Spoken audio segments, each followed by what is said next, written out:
last time, when we were talking about vibrational resonance, we briefly mentioned the relationship between the macrocosmos and the microcosmos.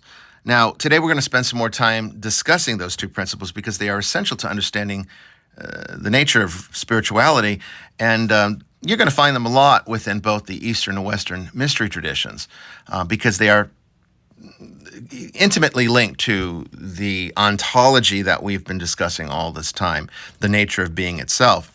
Now, earlier in previous lessons, we said that the best way to represent God is not by personifying him into some kind of person or being as we would understand it, but rather to look at the three divine principles that exist in the universe when they should have no reason to be here. Universes don't need them to exist, and yet here they are. And that is awareness, compassion, and volition.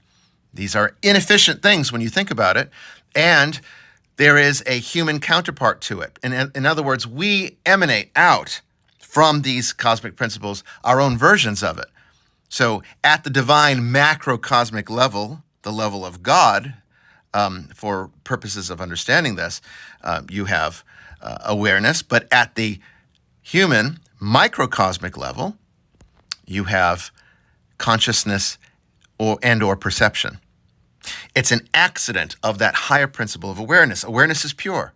Consciousness is tainted by perception, and it can therefore be subject to error. Awareness just is. It doesn't make value judgments. Consciousness constantly places value judgments on things. This is that fallen nature that religion talks about, okay? Then take the second principle, compassion. Compassion is completely unconditional. But human beings typically express love. Now, love is extremely conditional.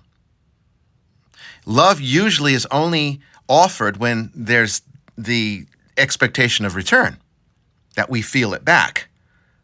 Compassion is just compassion for compassion's sake. Doesn't seek anything in return. Therefore, once again, we express microcosmically something higher, something more divine, compassion, in a more flawed way, love. And then let's take the last one, volition. We experience that through will. Now, you might say, well, volition and will are the same thing, but they're really not, because volition is the intention to be able to effectuate change within the cosmos that it exists. But at the microcosmic level, we exercise egotism. Our will is ruled by ego, and thus it's flawed. Let's continue this next time in more detail.